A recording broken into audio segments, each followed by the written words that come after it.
Au nom du Père et du Fils et du Saint-Esprit, ainsi soit-il. Nous fêtons aujourd'hui l'Église triomphante, c'est-à-dire tous les saints, tous saints, connus ou inconnus, car déjà arrivés au ciel, déjà dans la béatitude, comblés de la vision de Dieu. Ces saints, nous en avons quelques restes corporels à l'autel des reliques qui se trouve ici.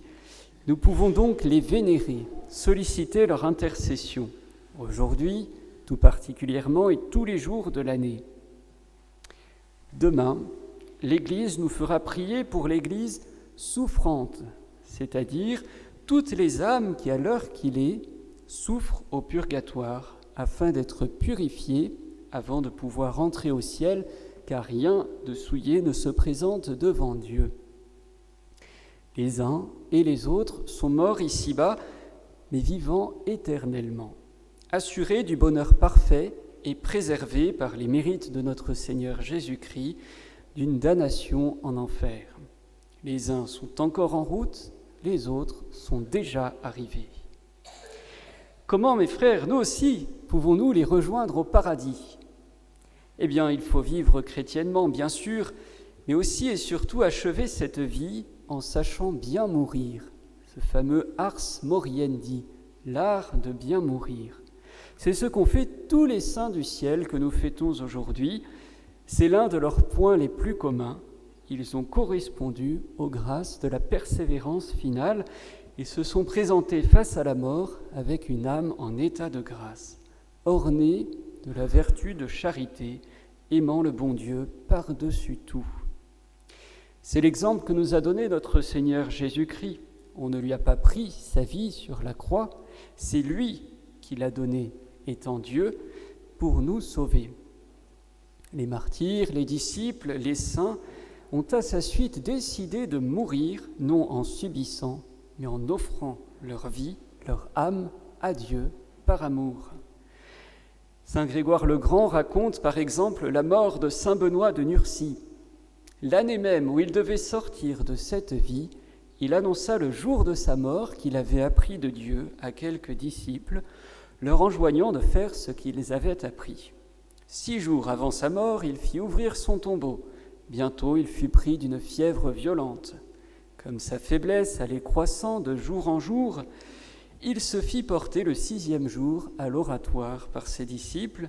Là, il fortifia son départ par la réception du corps et du sang du Seigneur, puis appuyant ses membres affaiblis sur les bras de ses disciples, debout, les mains levées vers le ciel, il exhala au milieu de la prière son dernier soupir. Quelle belle mort! Mais n'allons pas croire, mes bien chers frères, que pour mourir ainsi de consentement, comme saint Benoît, eh bien, il faille par un miracle connaître le temps de sa mort. Nous savons bien qu'ordinairement, nous ne connaissons ni le jour ni l'heure à l'avance et que parfois même elle nous atteint par surprise. Non, pour vivre et mourir en saint, comme tous les saints, il faut vivre en étant prêt à la mort, que Dieu voudra, quand Dieu voudra, par amour pour lui, par désir de le voir éternellement, persuadé que rien, absolument rien, ne peut être mieux que ce que Dieu veut ou permet dans sa sagesse. Même si parfois nous n'avons pas toutes les clés pour comprendre ici-bas, même si certaines croix nous désemparent, car nous ne voyons pas encore les fruits de grâce qui en résultent. Évidemment, bien chers frères, la mort, ce passage vers la sainteté pour une âme chrétienne, n'a pas bonne presse dans notre société redevenue païenne, où la jouissance terrestre compte par-dessus tout. Pascal, dont nous fêtons les 400 ans, observe que les hommes n'ayant pu guérir la mort, alors ils se sont avisés pour se rendre heureux de n'y point penser. Est-ce une solution ? Est-ce que cela résout l'équation ? Non. La mort n'est pas à cacher, elle n'est pas un tabou, elle nous rappelle à nos devoirs chrétiens et elle nous rappelle que nous devons devenir des saints du ciel.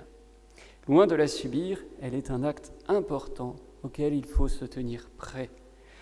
Et l'Église ne pense pas autrement lorsqu'elle entoure les saints d'honneur, lorsqu'elle entoure les chrétiens mourants des prières du rituel.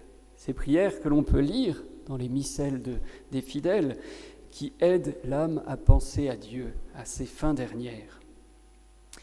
En temps de chrétienté, on préparait sa mort à l'avance, quand on savait qu'elle allait venir plus ou moins prochainement, en rédigeant une magnifique profession de foi catholique, en liquidant toutes ses dettes, en demandant ou en accordant son pardon pour les offenses. Parfois, on organisait soi-même la cérémonie de ses funérailles, ou bien on faisait une fondation de prières et de messes pour le repos de son âme, comme un gouverneur, un haut personnage français qui demanda 400 messes pour le repos de son âme. On donnait ces derniers enseignements aussi à ses descendants. Et enfin, on répartissait ses biens. Pendant des siècles, se préparer à quitter cette terre, à rejoindre les saints du ciel, était comme un acte religieux, accompli en présence des prêtres, puisque jusqu'à la Révolution, l'état civil était tenu par les curés. Après cela, il n'y avait plus qu'à attendre en paix, en implorant la miséricorde de Dieu, sans autre souci que la grandeur de Dieu, la communion avec lui. L'usage pas si lointain voulait que l'on sonne les agonies au clocher, afin d'appeler les chrétiens, les anges et les saints du lieu à la prière pour leurs frères mourants, en instance de départ. Le rituel prévoyait que, vite, le clergé local se réunisse à l'église et récite des prières spéciales. La paroisse, le village, le quartier étaient prévenus comme une grande famille où tous se connaissaient. Évidemment, nos prieurés, nos lieux de culte traditionnels n'ont pas cette proximité des paroisses de jadis. Nous habitons des lieux généralement distants les uns des autres. Nous ne nous rencontrons habituellement pas en semaine, n'avons donc pas une vie aussi proche. Et pourtant, à l'occasion de la mort de l'un d'entre nous, il est toujours possible et bon d'avoir cette tendresse fraternelle qui fait prier pour le nouveau défunt, qui va bientôt devenir une âme du ciel. À l'heure du grand passage, nous voyons autrement ces réalités terrestres. Nous approchons du regard des saints. Fini les vanités de ce monde, tout cela ne sert plus de rien. Alors nous sommes beaucoup plus disponibles pour nous attacher à Dieu seul. Combien de grands de ce monde sont morts dans un esprit de pénitence ? C'est Élisabeth de France, reine d'Espagne, qui avait préparé depuis longtemps l'habit de Clarisse dont elle voulait être revêtue pour mourir. C'est Philippe II, son époux, qui est mort sous la bure franciscaine. C'est Blanche de Castille, la mère au fort tempérament de Saint-Louis, qui 5 jours avant sa mort demanda l'abbaye cistercien, qui mourut sur un lit de paille en récitant elle-même les prières des agonisants.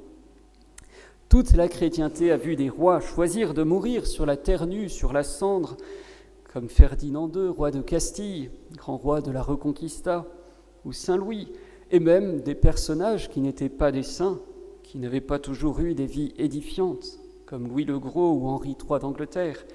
Combien de personnes qui n'étaient pas de grands chrétiens, qui étaient même parfois douillés durant leur vie, moururent en esprit de pénitence, offrant leur vie à Dieu pour le salut des âmes, communiant une dernière fois au Saint Viatique, récitant le credo cierge en main pour se rappeler la foi reçue au baptême. Oui, bien chers frères, la mort est omniprésente dans notre vie de foi. Elle nous plonge dans les grands mystères surnaturels. Sans mort, pas de saint. Sans mort, notre Seigneur ne peut pas expier nos péchés. Pas de résurrection, pas de jugement, pas de communion des saints. Cette grande famille entre l'Église souffrante, triomphante et terrestre militante. Nous sommes à Nantes, mes bien chers frères, capitale historique de la Bretagne, de ce pays où l'on disait d'un mort qu'il est parti pour aller voir la vérité, d'un agonisant qu'il est dans sa passion. Et son combat achevé, un des assistants devait tremper ses doigts dans l'eau bénite pour fermer les yeux ouverts à une autre lumière. Le chef de famille, lui, avait charge d'aller arrêter l'horloge. Tous ces symbolismes élèvent l'âme. Le défunt passe dans une autre dimension. Après cela, il fallait faire les grâces, disaient les Bretons. Priez plus que moins. Dites toutes les prières que vous savez, chante une vieille complainte. On lisait même la vie des saints durant cette longue veillée qui n'avait rien de triste, bien au contraire. Ce magnifique geste chrétien était courant en terre bretonne. Avant d'emporter le défunt, on emmenait le cercueil et on lui faisait toucher au niveau de la tête l'autel, le Saint-Autel, où a lieu le saint sacrifice de la messe, comme un baiser d'adieu avant de passer dans l'au-delà. Alors, en cette fête de la Toussaint, durant ce mois de novembre, faisons donc le siège du purgatoire et du ciel, les saints d'en haut intercédant pour nous et nos morts, et nous d'en bas priant, appliquant les indulgences dédiées ces jours-ci.